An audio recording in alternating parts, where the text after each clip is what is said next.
നമസ്കാരം. സിദ്ധാർത്ഥൻ പോയിട്ട് നാളെ 1 കൊല്ലം തികയുകയാണ്. സിദ്ധാർത്ഥനെ നമ്മളാരും അത്ര പെട്ടെന്ന് മറക്കാൻ വഴിയില്ല. വയനാട് പൂക്കോട് വെറ്ററിനറി സർവകലാശാലയിലെ വിദ്യാർത്ഥിയായിരുന്ന സിദ്ധാർത്ഥനെ സഹപാഠികളാണ് മരണത്തിലേക്ക് തള്ളിവിട്ടത്. അച്ഛനും അമ്മയും പോരാട്ടത്തിലാണ് കുറ്റക്കാരെ ശിക്ഷിക്കാനായി. കേസന്വേഷണം ഇപ്പോൾ CBIയുടെ പരിഗണനയിലാണ്.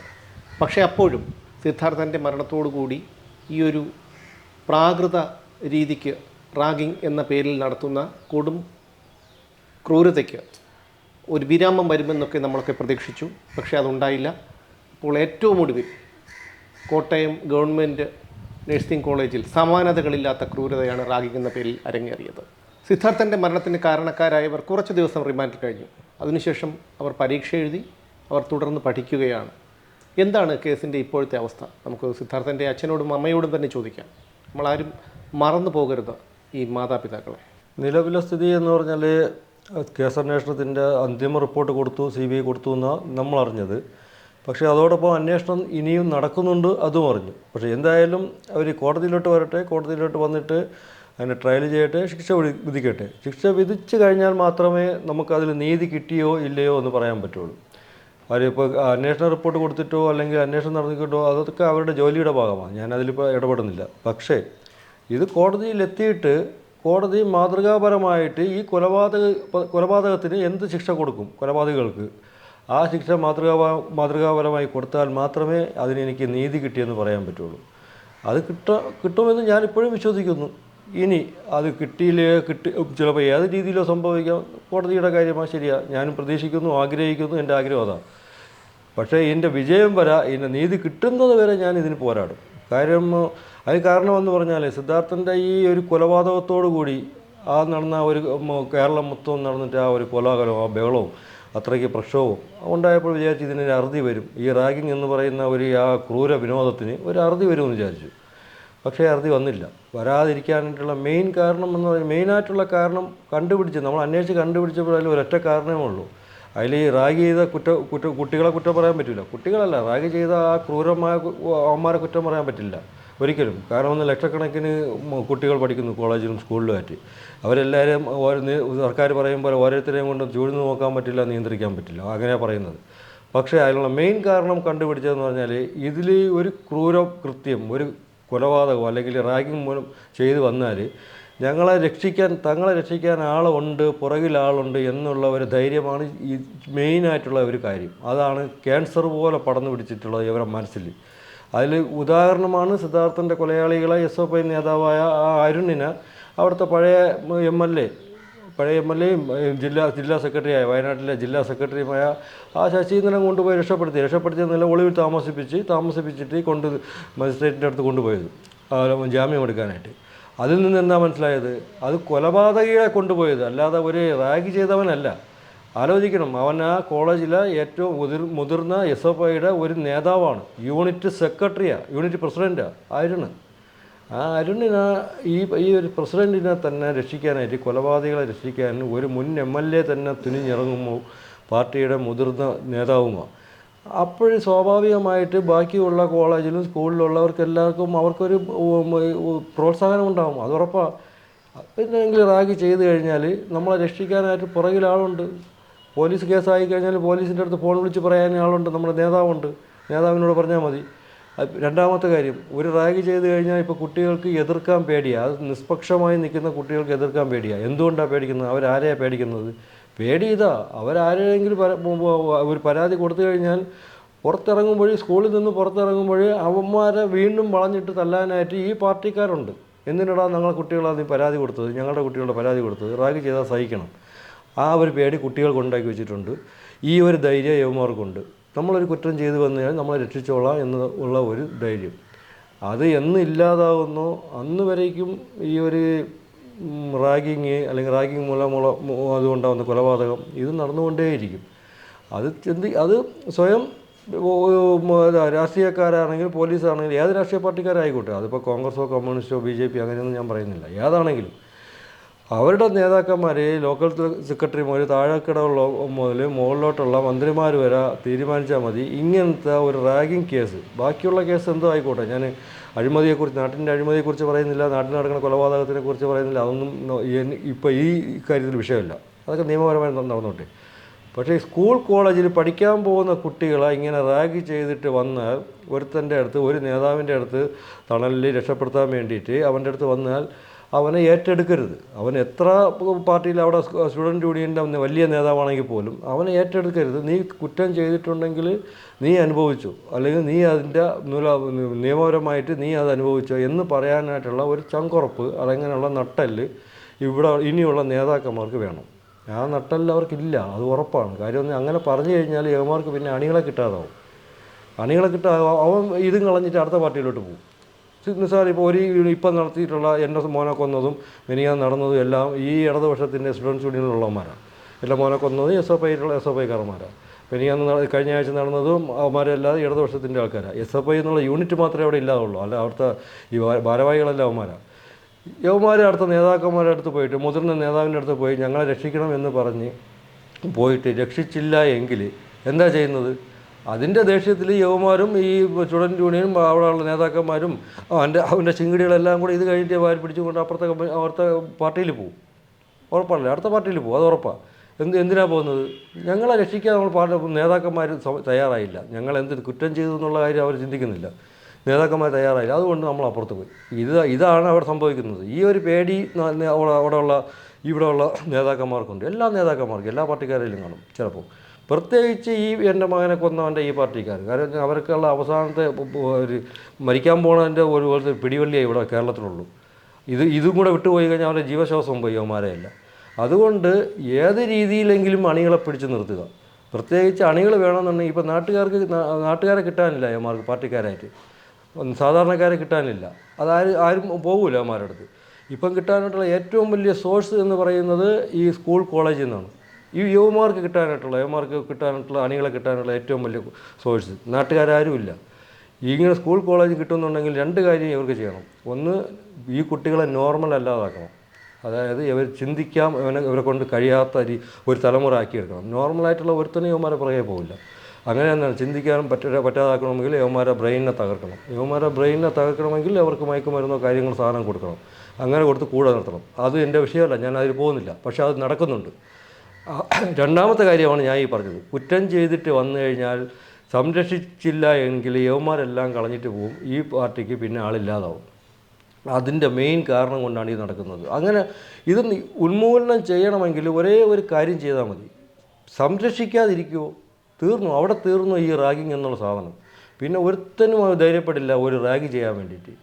ഈ ഓരോ ദിവസവും ഇങ്ങനെ കൊണ്ടുവരുന്നതാണ്. ഒരു പോലീസ് കേസ് ആകുമ്പോൾ അവർക്കറിയാം, പോലീസ് സ്റ്റേഷനിൽ എത്തുന്നതിന് മുമ്പേ അവിടെ വിളി വരും, നേതാവിൻ്റെ വിളി വരും. എൻ്റെ കുട്ടിയോടെ, എൻ്റെ ചെറുക്കവിടെ വന്നിട്ടുണ്ട്, സംഭവം ഒന്നും കാര്യമായിട്ട് എടുത്തുകൊള്ളണം.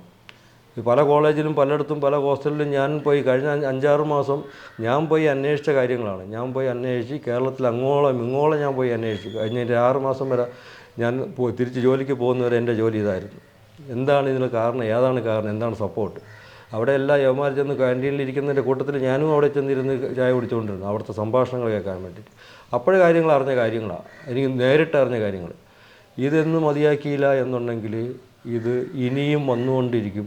ഇപ്പോൾ ഈ ഒരു ക്രൂരമായിട്ടുള്ള ഇതൊരു വീഡിയോ വന്നതുകൊണ്ട് മാത്രം നമുക്ക് മനസ്സിലായി ഇതൊരു ക്രൂരമായിട്ടുള്ള കാര്യമാണെന്ന്. അഥവാ ഈ വീഡിയോ വന്നില്ലെങ്കിലോ ആരും വിശ്വസിക്കില്ല, കേരളത്തിലുള്ള ആരും വിശ്വസിക്കില്ല, ഇത്ര കോലാഹലം ഒന്നും ഉണ്ടാവില്ല.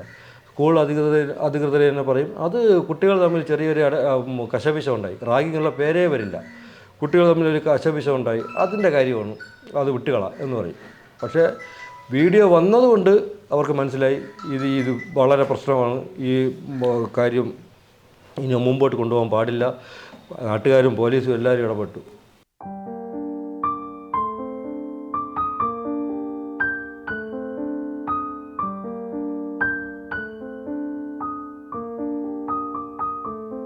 CBIയുടെ റിപ്പോർട്ട് കാര്യങ്ങൾ ഞാനത് ആധികാരികമായി പഠിച്ചിട്ടില്ല, ഒന്നാമത്തെ കാര്യം. രണ്ടാമത് ഇവർ അന്വേഷണം നടന്നുകൊണ്ടിരിക്കുന്നു എന്നും പറയുന്നു. രണ്ടാണെങ്കിലും ശരിയാ, CBIയുടെ റിപ്പോർട്ടിൽ വന്നാലും ഇല്ലെങ്കിലും ഒരു കാര്യം 100% ഉറപ്പാണ്. ബിൻസിയയ്ക്ക് ഇതിൽ നല്ല രീതിയിൽ ഇൻവോൾവ് ഉണ്ട്. ബിൻസിയും രണ്ടാമത് അക്ഷയ്, ബിൻസിയെ മാത്രം പറഞ്ഞാൽ പറ്റില്ല, അക്ഷയ് എന്ന് പറഞ്ഞ അവൻ്റെ ഏറ്റവും അടുത്ത കൂട്ടുകാരനും സഹപാഠിയും റൂംമേറ്റ്സുമാണ്.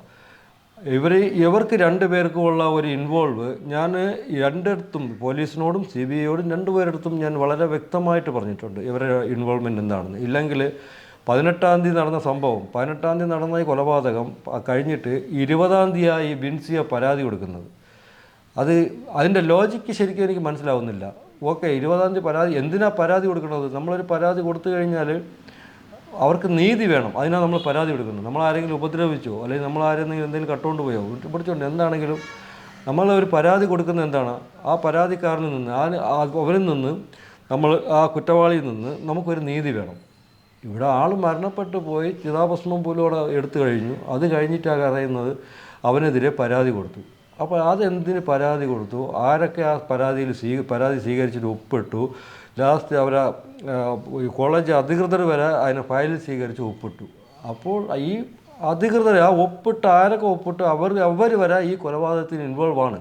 കാര്യം വന്നാൽ അതുകൊണ്ടാണ് അവരെല്ലാവരും ഒപ്പിട്ട് കൊടുത്തിട്ടുള്ളത്. അല്ല, അത് ഈ പറയുമ്പോൾ ഈ റാഗ് ചെയ്ത് പിടിച്ചിട്ടുള്ള 17 പേരല്ല, അത് 100% ഉറപ്പാണ്. ഇതിൽ അക്ഷയുണ്ട്, ബിൻസിയുണ്ട്. ബിൻസിയ എന്തുകൊണ്ട് രക്ഷപ്പെടാൻ കാരണമെന്ന് പറഞ്ഞാൽ ബിൻസിയയുടെ അമ്മ കമ്മീഷണർ ഓഫീസിലെ ഏറ്റവും നല്ല ഉയർന്ന ഉദ്യോഗസ്ഥയാണ്.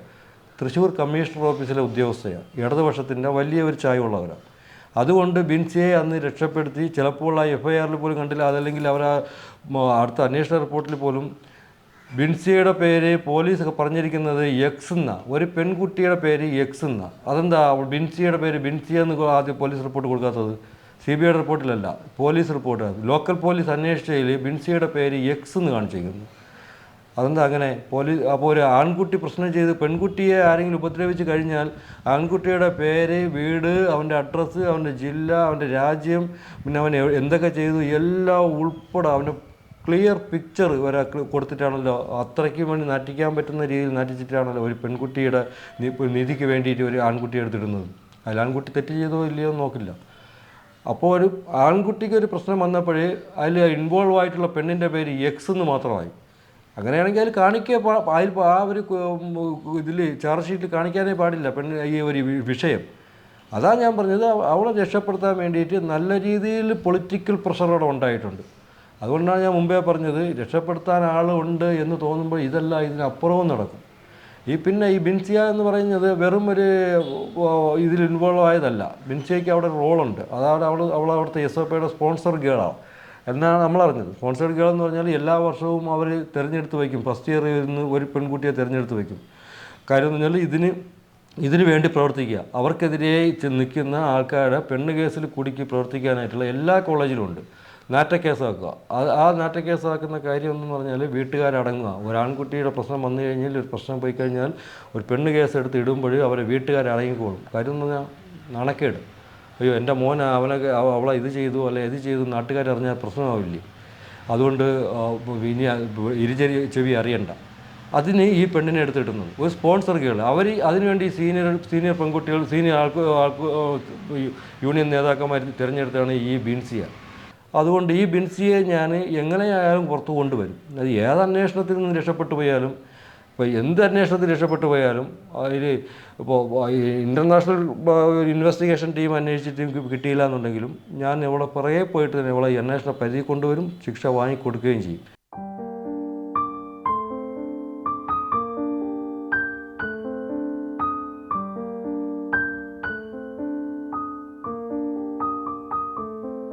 ഇപ്പോൾ 1 വർഷം കൊണ്ട് നമ്മൾ കേൾക്കുന്നത് ഞങ്ങൾ ആഗ്രഹിച്ചതിന് അപ്പുറമാണ് കേൾക്കുന്നത്. കാരണം എന്ന് പറഞ്ഞാൽ എവിടെ നിർത്താൻ പറ്റും, എങ്ങനെ നിർത്താൻ പറ്റും, അതിനുവേണ്ടി ഞങ്ങൾ വളരെയധികം ശ്രമിച്ചുകൊണ്ടിരിക്കുകയാണ്. ഈ റാഗിങ് അല്ലെങ്കിൽ ആ ഒരു കുട്ടികളോട് കാണിക്കുന്ന ക്രൂര മൈൻഡുള്ള ക്രിമിനൽസ് ചെയ്യുന്നതാണിത്. ഇത് റാഗിങ് എന്ന് പറയുന്നതിനും അപ്പുറം സൈക്കോ പോലുള്ള ഒരു ക്രിമിനൽസ് ചെയ്യുന്ന, നമ്മളിപ്പോൾ കണ്ടില്ലേ ആ കോട്ടയത്തെ ആ വീഡിയോയിലൊക്കെ അവർ ആസ്വദിക്കുകയാണ്. ആ ക്രിമിനൽ മൈൻഡുള്ള കുട്ടികളാണ്. അപ്പോൾ അത് ഏത് രീതിയിൽ തീർക്കാം അല്ലെങ്കിൽ എങ്ങനെ കുറച്ച് കൊണ്ടുവരാമെന്ന് വേണ്ടിയാണ് ഞങ്ങൾ അന്ന് മുതൽ പ്രവർത്തിക്കുന്നത്. പക്ഷെ ഇത് എനിക്ക് തോന്നുന്നു ആ ഫെബ്രുവരി 18 ശേഷം 1-2 മാസം കഴിഞ്ഞപ്പോൾ ഇത് ഓരോ കോളേജിൽ നിന്നും ഇതുപോലത്തെ അറിവുകൾ കൂടിക്കൊണ്ടിരിക്കുകയാണ്. അപ്പോൾ ഒരു 18-20 കുട്ടികളെ പുറത്താക്കി ഉടനെ തന്നെ അവരെ തിരികെ എടുക്കുന്നു, എക്സാം എഴുതിപ്പിക്കുന്നു, കോളേജിൽ തിരികെ കയറ്റാൻ വേണ്ടിയുള്ള പരിശ്രമങ്ങൾ നടക്കുന്നു. അല്ലെങ്കിൽ അതിൽ പെട്ട അധ്യാപകരെ, ഡീൻ അസിസ്റ്റൻ്റ് വാർഡിനെ തിരികെ എടുക്കാൻ വേണ്ടി നോക്കുന്നു. അപ്പോൾ ഇതൊക്കെ നോക്കുമ്പോൾ കുട്ടികൾക്കൊരു ധൈര്യമാണ്, കുറച്ച് ദിവസം പുറത്ത് നിൽക്കണം, അല്ലെങ്കിൽ കുറച്ച് ദിവസം 1-2 മാസം, അത് കഴിഞ്ഞാൽ ഞങ്ങൾക്കും പഠിക്കാൻ പറ്റും. ഞങ്ങൾ കോളേജിൽ എന്ത് ചെയ്തിരുന്നാലും, ജൂനിയേഴ്സിൻ്റെ കൂടെ എന്ത് റാഗിങ്ങോ ആ പേരും പറഞ്ഞ് എന്ത് വേണമെങ്കിലും ചെയ്തിരുന്നാൽ ഞങ്ങൾക്കത് തിരികെ കോളേജിനകത്തോട്ട് കയറാൻ പറ്റും, അല്ലെങ്കിൽ എക്സാം എഴുതാൻ പറ്റും. ആ ഒരു ധൈര്യം, അല്ലെങ്കിൽ അവർക്ക് കിട്ടുന്ന ഒരു സംരക്ഷണം, അത് തന്നെയാണ് ഇതിൻ്റെ എല്ലാം വീണ്ടും വീണ്ടും ആവർത്തിക്കുന്നതിന് കാരണം. ഒരു നിമിഷം പോലും നമുക്ക് കണ്ടുകൊണ്ടിരിക്കാൻ പറ്റില്ല. ആ ഒരു വീഡിയോയിലെ കുറച്ച് ഭാഗം പോലും അവരാസ്വദിച്ച്, ഒരു കുട്ടിയുടെ നിലവിളിയിൽ ആസ്വദിക്കുന്നുവെങ്കിൽ, അല്ലെങ്കിൽ ഒരു വേദനയിൽ ആസ്വദിക്കുന്നവരുടെ മനസ്സ് എത്രയായിരിക്കും? അതെന്തുകൊണ്ട് അങ്ങനെ ആകുന്നു? ലഹരിയെ മാത്രം പറഞ്ഞിട്ട് കാര്യമില്ല. ഈ സംരക്ഷണം, ഈ ശിക്ഷ ഇളവ്, ഇതൊക്കെ തന്നെയാണ് നമ്മൾ അതിന് കൂടെ പറയേണ്ട. നമ്മുടെ ആ കുട്ടികൾക്ക് സംരക്ഷണം നൽകുന്ന അവിടെ ഉള്ള അധ്യാപകർ, അതുപോലെ അധ്യാപകരല്ലാത്ത അധികൃതർ, ഇവരോടൊക്കെ നമ്മുടെ ആ കുഞ്ഞു കുട്ടികൾക്ക് അല്ലെങ്കിൽ ജൂനിയേഴ്സിന് പറയാൻ പേടിയാണ്, ഇങ്ങനെ ചെയ്തു അല്ലെങ്കിൽ ഇത് നടന്നു എന്ന്. അപ്പോൾ അവർ തമ്മിലുള്ള ഒരു ബന്ധം, ആ സീനിയേഴ്സും അവിടുത്തെ അധ്യാപകരും തമ്മിലുള്ള ഒരു ബന്ധം, അത് ഏത് രീതിയിലുള്ള ബന്ധമാണ്? അത്രയും ധൈര്യം കൊടുക്കുന്നത് അവർക്ക് എന്തൊക്കെ കൊടുത്താണ് അങ്ങോട്ടും ഇങ്ങോട്ടും ഇവരൊരു പരസ്പര ധാരണ ഉണ്ടാക്കി വച്ചിരിക്കുന്നത്?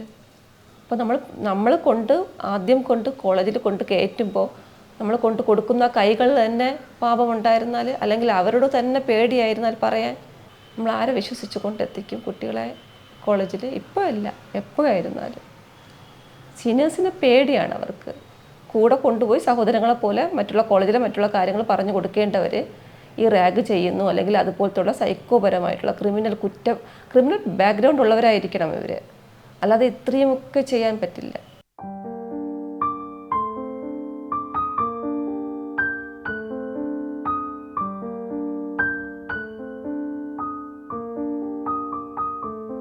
CBIയുടെ അന്വേഷണ റിപ്പോർട്ട് കോടതിയിലെ പരിഗണനയിലാണ്, കോടതിയിൽ കൊടുത്തിട്ടുണ്ട്, സമർപ്പിച്ചിട്ടുണ്ട്. അതാ ഞാൻ പറഞ്ഞത്. ഇനി ഞാൻ പറയുന്നത് CBI റിപ്പോർട്ടിനെ കുറിച്ചല്ല, ഞാൻ പറയുന്നത് കോടതി, ബഹുമാനപ്പെട്ട കോടതി അതിനെ പരിശോധിച്ച് അതിൻ്റെ റിപ്പോർട്ട് നോക്കി അതിൽ നീതി, ആ കുറ്റവാളികൾക്ക് മാതൃകാപരമായി കൊലപാതകങ്ങൾക്ക് കൊടുക്കുന്ന ശിക്ഷ കൊടുത്തു കഴിഞ്ഞാൽ ഞാൻ പറയും CBIയുടെ അന്വേഷണം തൃപ്തികരമാണ്, ശരിയായി പോയിട്ടുണ്ടെന്ന്. ഒരു അന്വേഷണ റിപ്പോർട്ട് മാത്രം ഇരിക്കുമ്പോൾ ഞാൻ ഒരിക്കലും അത് പറയുന്നത് ശരിയല്ല. അത് ബിൻസിയ ഇപ്പോൾ വന്നിട്ടില്ല എന്ന് പറയുന്നത്, ചിലപ്പോൾ ബിൻസിയുടെ പേര് വന്നിട്ടുണ്ടെങ്കിലോ അതും എനിക്കറിയില്ല. അതുകൊണ്ടാണ് ഞാൻ പറഞ്ഞത്, റിപ്പോർട്ട് കൊടുത്ത ഉടനെ ഒരു CBIയുടെ റിപ്പോർട്ടിനെ കുറിച്ചോ അല്ലെങ്കിൽ കോടതിയെക്കുറിച്ചോ ഇപ്പോൾ പറയുന്നത് ശരിയല്ല. പക്ഷേ ഈ പ്രതികൾക്ക് ശിക്ഷ കൊടുത്തില്ല എങ്കിൽ, കൊലപാതക കുറ്റം ചുമത്തി ഇതിനുള്ള ശിക്ഷ കൊടുത്തില്ല എന്നുണ്ടെങ്കിൽ ഞാൻ തീർച്ചയായും പറയും എനിക്ക് നീതി കിട്ടിയിട്ടില്ല എന്ന്. അതുകൊണ്ട് ഞാൻ ബഹുമാനപ്പെട്ട കോടതിയുടെ വിധിക്ക് വേണ്ടി കാത്തിരിക്കുകയാണ്, അവരുടെ വാദത്തിന് വേണ്ടി കാത്തിരിക്കുകയാണ്. അപ്പോൾ മാത്രമേ ഇതിൽ പറയാൻ പറ്റുള്ളൂ. എനിക്ക് ചെയ്യാൻ പറ്റുന്ന കാര്യം എനിക്ക് എന്തുമാത്രം ചെയ്യാൻ പറ്റി. ഞാൻ മാത്രമല്ല, ഇപ്പം താങ്കൾ മുമ്പ് പറഞ്ഞു, ശരിയാ, എൻ്റെ ഒരു ഇച്ഛാശക്തി കൊണ്ടാണ്. ഞാൻ ഒരിക്കലും അങ്ങനെ പറയില്ല. കാരണം പറഞ്ഞാൽ എൻ്റെ പുറകിൽ ഇത് നീതിയാണ്, ന്യായമാണ് എന്ന് അറിഞ്ഞതുകൊണ്ട് എനിക്ക് സപ്പോർട്ട് തരാൻ, എനിക്ക് മാനസികമായിട്ട് ബലം തരാനായിട്ട് കേരളത്തിലുള്ള ഒരുപാട് സംഘടനകൾ, പ്രത്യേകിച്ച് ഒരുപാട് അച്ഛനമ്മമാർ എനിക്ക് പല രീതിയിലുള്ള പിന്തുണ തന്നു. ഫോൺ വിളിച്ചാണെങ്കിലും ചിലപ്പോൾ അവരവിടെ സത്യാഗ്രഹമാണെങ്കിലും ഇതെല്ലാം ഞാൻ അറിഞ്ഞുകൊണ്ടിരിക്കുക. ആ ഒരു പിന്തുണ, എനിക്ക് മീഡിയയിൽ നിന്ന് കിട്ടിയ പിന്തുണ, ബാക്കി സോഷ്യൽ മീഡിയ ആണെങ്കിലും പത്രമാണെങ്കിലും ചാനലുകളിലാണെങ്കിലും എല്ലാ പേരും തന്നിട്ടുള്ള ഒരു പിന്തുണ, അതുകൊണ്ട് മാത്രം എനിക്ക് കുറച്ചുകൂടെ എനിക്ക് മുമ്പോട്ട് പോകാൻ പറ്റും. ഞാൻ പോകുന്ന റൂട്ട് ശരിയാണെന്ന് എനിക്ക് കറക്റ്റായിട്ട് അറിയാം. എനിക്ക് ജെന്യുവിനായിട്ടുള്ള ആ ഒരു നീതി കിട്ടണം, ആ ഒരു ശക്തി എനിക്ക് ഉണ്ടായിരുന്നു. കേരളം മുഴുവനുള്ള ഒരു ആൾക്കാരുടെ പ്രാർത്ഥനയും. ഇനിയും ഞാൻ അത് തന്നെയാണ് പ്രതീക്ഷിക്കുന്നത്. അല്ല, ഞാൻ ഒരാൾ മാത്രം വിചാരിച്ചാൽ നടക്കില്ല. ആരും ഇതിൽ മൈൻഡ് ചെയ്യാതെ പോയി കഴിഞ്ഞാൽ ചിലപ്പം തളർന്നു പോകുമായിരിക്കും. ഇപ്പോൾ എനിക്ക് മനസ്സിലായി, നമുക്ക് വിചാരിച്ച് കഴിഞ്ഞാൽ, നമ്മൾ വേണം എന്ന് ഇറങ്ങിക്കഴിഞ്ഞാൽ നമ്മൾ പോകുന്ന വഴി, ആ റൂട്ട് ശരിയാണ് എന്ന് തോന്നുന്നുണ്ടെങ്കിൽ അത് ഓട്ടോമാറ്റിക്കായിട്ട് നമുക്കൊരു പിന്തുണ വരും. ഇനി അത് ഉണ്ടാവണം. അതുകൊണ്ട് എനിക്ക് നീതി കിട്ടും എന്ന് തന്നെയാണ് ഞാൻ പ്രതീക്ഷിക്കുന്നത്. തൂങ്ങി മരണം എന്നാണ് സയൻറ്റിഫിക് റിപ്പോർട്ടിൽ പറയുന്നത്. ഞാനത് തർക്കിക്കുന്നില്ല. ആയിരിക്കാം, തൂങ്ങി മരണമായിരിക്കാം. അത് തൂങ്ങി മരണമാണെങ്കിൽ അത് തൂങ്ങി എങ്ങനെ പല രീതിയിലും ഒരാൾക്ക് തൂങ്ങി മരിക്കാം, പല രീതിയിലും മരിക്കാം. അതുകൊണ്ട് ഞാൻ ഇപ്പോൾ അതിനെക്കുറിച്ച് വിശദീകരിക്കുന്നില്ല. വിശദീകരിച്ച് കഴിഞ്ഞാൽ ഈ ആ ഒരു സാഹചര്യമല്ലേ ഏതൊക്കെ രീതിയിലെന്നുള്ളത്. അതിൻ്റെ തൂങ്ങി മരിച്ചിട്ടുണ്ടെന്നുണ്ടെങ്കിൽ അതിൻ്റെ കാരണമുണ്ട്, അതിൻ്റെ ഉപകരണങ്ങളുണ്ട്, ഏതൊക്കെയാണ് തൂങ്ങിയ സാധനം, അങ്ങനെ ഒരുപാട് കാര്യങ്ങളുണ്ട്. അതിൻ്റെ സർക്കംസ്റ്റൻസ് ആ പോസ്റ്റ്മോർട്ടം റിപ്പോർട്ട് കണ്ടു കഴിഞ്ഞാൽ മനുഷ്യനായിട്ടുള്ള ഒരുത്തനും പറയും, തലയ്ക്ക് വെളിവുള്ള ഒരുത്തനും പറയില്ല ഇതൊരു തൂങ്ങി മരണമാണെന്ന്, ആത്മഹത്യയാണെന്ന്. തൂങ്ങി മരണമാണെന്ന് പറയുമായിരിക്കും, അതൊരു ആത്മഹത്യയാണ് എന്ന് പറയില്ല. ഇതിലും തൂങ്ങി മരണമാണ്. അതാണ് CBI റിപ്പോർട്ടിനെ വളച്ചൊടിച്ചിട്ട് പല രീതിയിലും ഇത് ഇവിടെയുള്ള പാർട്ടി സെക്രട്ടറി, പാർട്ടി ജില്ലാ സ്റ്റുഡൻസ് യൂണിയൻ്റെ സംസ്ഥാന സെക്രട്ടറി വരെ വിളിച്ച് പറയുന്നു, ഇപ്പോൾ കണ്ടില്ലേ തൂങ്ങി മരണമാണെന്ന് തെളിയിച്ചില്ലേ എന്ന്. ശരിയാ, തൂങ്ങി മരണമാണെന്ന് പറഞ്ഞു, അതൊരു ആത്മഹത്യയാണെന്ന് ഒരിക്കലും ഒരിടത്തും പറഞ്ഞിട്ടില്ല. തൂങ്ങി മരണമാണ്, തൂങ്ങി എങ്ങനെ മരിച്ചു അതാണ് എനിക്കറിയേണ്ടത്. അത് 100% യവന്മാർ SFIയുടെ നേതാക്കന്മാരായിട്ടുള്ള ഈ കഴുകന്മാരെ അടിച്ചു കൊന്നത് തന്നെയാണ്, അല്ലെങ്കിൽ ആ തൂക്കി കൊന്നത് തന്നെയാണ്.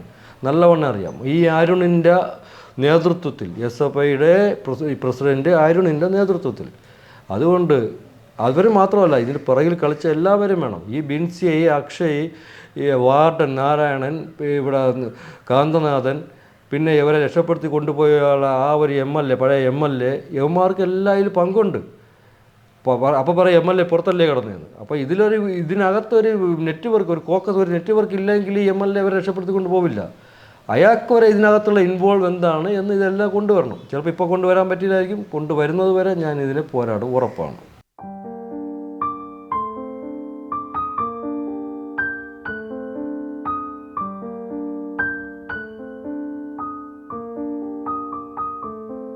ഈ തിരിമറികൾ അവർ ഇനിയും നടത്തും. പക്ഷേ ഞാൻ പേടിക്കുന്നില്ല. സച്ചിൻ ദേവ് അല്ല, ഏത് കൊടികെട്ടിയ വന്നാലും അവൻ്റെ തലപ്പത്തോളം വന്നു കഴിഞ്ഞാലും, അവൻ്റെ ഏറ്റവും വലിയ രാജാവ് ഇവിടെ ഭരിക്കുന്നുണ്ടല്ലോ, അദ്ദേഹം വന്നു കഴിഞ്ഞാൽ എനിക്ക് പേടിയില്ല. എനിക്ക് ഉറപ്പാണ് അട്ടിമറി നടക്കും. ശരിയാ, അട്ടിമറി നടത്തുള്ളൂ. ഇല്ലെങ്കിൽ ഈ കാന്തനാഥനെയും അസിസ്റ്റൻറ്റ് വാർഡനെയും തിരിച്ചെടുത്തേ പറ്റുള്ളൂ. സസ്പെൻഷനിൽ നിൽക്കുന്നത്, കൊലപാതകത്തിന് ഉത്തരം പറയാൻ വേണ്ടിയിട്ട് സസ്പെൻഷനിൽ നിൽക്കുക. അവനെ സിൻഡിക്കേറ്റ് യോഗം വിളിച്ചിട്ട് ഈ സച്ചിൻ ദേവ് സിൻഡിക്കേറ്റിൽ യൂണിവേഴ്സിറ്റിയുടെ അവനാ ഏറ്റവും കൂടുതൽ ഇതിനെതിരെ വാദിച്ചത്. ബാക്കിയുള്ള ആർക്കും അവിടെ അത്യാവശ്യമില്ല. ആ ബാലുശ്ശേരി MLAക്ക് അത്യാവശ്യം. എന്നാൽ ഈ വയനാട്ടിലെ ഒരു MLA ഉണ്ട്, അവിടുത്തെ വഹിക്കുന്നത് സിദ്ദീഖ്.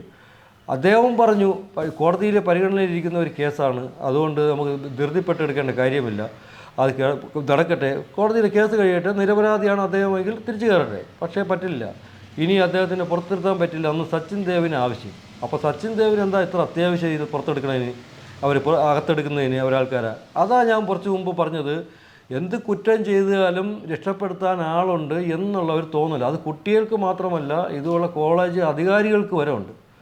ഇല്ലെങ്കിൽ ഇങ്ങനെ ഒരു പേടിയില്ല എന്നുണ്ടെങ്കിൽ അപ്പോഴേ ഈ പ്രശ്നം നടക്കുമ്പോൾ യവന്മാർ അപ്പോഴേ വരുമായിരുന്നു. ഈ നാരായണനോ ഡീൻ നാരായണനോ മറ്റവനോ കാന്തനാഥനോ ഓടി അവിടെ വരുമായിരുന്നു, ഇത് പ്രശ്നം നടക്കില്ല, ഇല്ലെങ്കിൽ ഇവിടെ എന്തെങ്കിലും പ്രശ്നമായി കഴിഞ്ഞാൽ എനിക്കും കൂടെ അതൊരു പ്രശ്നമാണ് എന്ന് പറയുമായിരുന്നു. അന്ന് തോന്നലുണ്ടാവുമായിരുന്നു.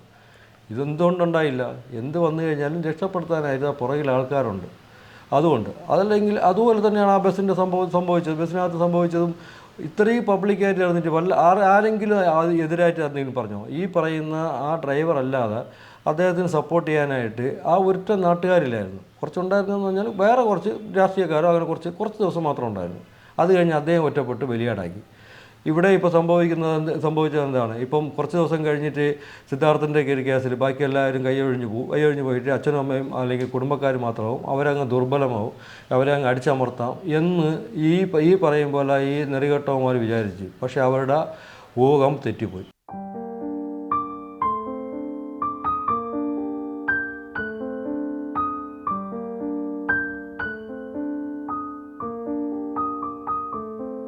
ഞാൻ ഈ മൃഗങ്ങളുടെ അച്ഛനെ മൃഗമെന്ന് പറയാൻ പറ്റില്ല. മൃഗമെന്ന് പറഞ്ഞു കഴിഞ്ഞാൽ മൃഗത്തിന് ഒരു ഇതുണ്ട്, അവരുടെ ഒരു മനസ്സാക്ഷിയുണ്ട്. മൃഗങ്ങൾക്കെല്ലാം ഒരു നായയെ എടുത്തു കഴിഞ്ഞാൽ അതിനൊരു നന്ദിയുണ്ട്. ഒരു പശുവിന് നമ്മൾ ഇത് കൊടുത്തു കഴിഞ്ഞാൽ അതിനൊരു നന്ദിയുണ്ട്. അതുകൊണ്ട് ഒരിക്കലും മൃഗം എന്ന് പറഞ്ഞിട്ട് ഈ മൃഗങ്ങളെ അപമാനിക്കല്ലേ. ഈ പിശാചുക്കളെ എന്ന് പറയുക, ഈ പിശാചുക്കളെ അച്ഛനും അമ്മയുടെ പറയാനുള്ള ഒരു കാരണം എന്ന് പറഞ്ഞാൽ, നിങ്ങൾ ഒരിക്കലെങ്കിലും ഒരു പ്രാവശ്യമെങ്കിലും നിങ്ങൾ സ്വന്തം മനസ്സാക്ഷിയോട് ചിന്തിച്ച് നോക്കൂ. ഈ അച്ഛനമ്മയുടെ ഞാൻ പറയുക, സ്വന്തം മനസ്സാക്ഷിയോട് ചിന്തിച്ചു, എൻ്റെ മകൻ ചെയ്തത് ശരിയാണോ തെറ്റാണോ? ഞാനൊരിക്കലും പറയുന്നില്ല നിങ്ങളുടെ മകനെ നിങ്ങൾ ശിക്ഷിക്കുമോ എന്നും പറയുന്നില്ല. ഞാൻ ഇപ്പോൾ ചോദിക്കുക, നിങ്ങൾ ആ അച്ഛനും അമ്മയുടെ അടുത്തും ചോദിക്കുക, എൻ്റെ മകൻ ചെയ്തത് ശരിയാണോ തെറ്റാണോ? ഒരു മനുഷ്യന്, ഒരു കൂടെ പഠിക്കുന്ന കുട്ടിയെ ഇത്ര മൃഗീയമായിട്ട് കൊന്നിട്ട് വന്നതാണ്. എന്നിട്ടും അവരുടെ ആവശ്യം എന്ന് പറഞ്ഞാൽ എന്താണ്? അച്ഛനമ്മയുടെ ആവശ്യം നമ്മുടെ മകൻ വീണ്ടും പഠിക്കണം, വീണ്ടും എഴുതണം, വീണ്ടും ഉയർന്ന നിലയിൽ പോകണം. അതുമാത്രമേ ഉള്ളൂ. നിങ്ങളുടെ മനസാക്ഷിയോട് ചോദിക്കുക, എൻ്റെ മകൻ ചെയ്തതാണോ തെറ്റാണോ ശരിയാണോ? പശ്ചാത്തപിച്ചില്ല എന്നുണ്ടെങ്കിൽ ഇതിൻ്റെ ഫലം എന്ന് പറഞ്ഞാൽ നിങ്ങളുടെ മകൻ അല്ലെങ്കിൽ നിങ്ങളുടെ ഇനിയുള്ള ആ ഒരു ജനറേഷൻ, നമ്മൾ പറയും ദൈവം രക്ഷപ്പെടുത്തില്ല, ദൈവം വെറുതെ വിടില്ല. ദൈവം വെറുതെ വിടില്ല എന്നല്ല, ഞാൻ വെറുതെ വിടില്ല. തെറ്റ് ചെയ്തിട്ടുണ്ടെങ്കിൽ ശിക്ഷ അനുഭവിച്ചോ എന്ന് പറയാനായിട്ടുള്ള ധൈര്യം നിങ്ങൾക്കുണ്ടോ? ഉണ്ടെങ്കിൽ മാത്രം നിങ്ങൾക്ക് വരും തലമുറയിൽ ഒരു എന്താ പറയുക, പാപമില്ലാത്ത ഒരു ജീവിതത്തിലോട്ട് പോകാം. നിങ്ങൾക്കത് ചിന്തിക്കില്ല. നിങ്ങൾക്ക് ആവശ്യം എൻ്റെ മകൻ വീണ്ടും പഠിക്കണം, വീണ്ടും എഴുതണം. ഒരൊറ്റ പ്രാവശ്യമെങ്കിലും നിങ്ങളെ വീട്ടിലാണ് ഇത് സംഭവിച്ചു എന്നുണ്ടെങ്കിൽ, നിങ്ങളുടെ മകനാണ് ഇത് സംഭവിച്ചിട്ടുണ്ടെങ്കിൽ എന്ത് പറ്റും എന്ന് ഒരു 2 മിനിറ്റ് മാത്രം ഒന്ന് ചിന്തിക്കുക. ചിന്തിച്ച് കഴിഞ്ഞിട്ട് മനസ്സാക്ഷി ഉണ്ടെങ്കിൽ മകനെ അവൻ്റെ ശിക്ഷയിലോട്ട് അല്ലെങ്കിൽ നിയമത്തിലോട്ട് തള്ളിവിടാം, നിയമത്തിലോട്ട് കൊടുക്കാനായിട്ടുള്ള ഒരാക്കെങ്കിലും തോന്നിയാൽ വളരെ പുണ്യം നിങ്ങൾക്ക് തോന്നും. എനിക്ക് വേറെ ഒന്നും പറയാനില്ല. നിങ്ങളെ ശപിക്കാനോ കാര്യത്തിൽ എനിക്കൊന്നും പറ്റില്ല. കാരണം എന്നാൽ ഇതിൽ പകുതി പേരിലും ക്രിമിനൽ പശ്ചാത്തലമുള്ള കുട്ടികളാണ്. അതിൽ പകുതി പേര് ക്രിമിനൽ പശ്ചാത്തലമുള്ള അച്ഛനമ്മമാരാണ്, പാരൻസാണ്. ഞാൻ അറിഞ്ഞിടത്തോളം പകുതി പേര് ഒന്നും അറിയാത്ത വെറും പാവപ്പെട്ട പാരൻസാണ്.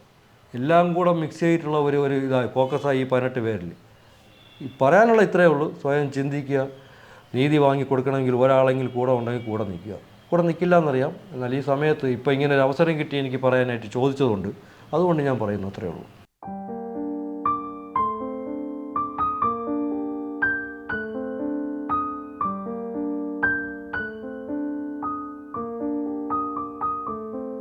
ഒരു നേരത്തെ ആഹാരമെങ്കിലും ഈ കൈ കൊണ്ടെടുത്ത് കൊടുത്തതാണ്.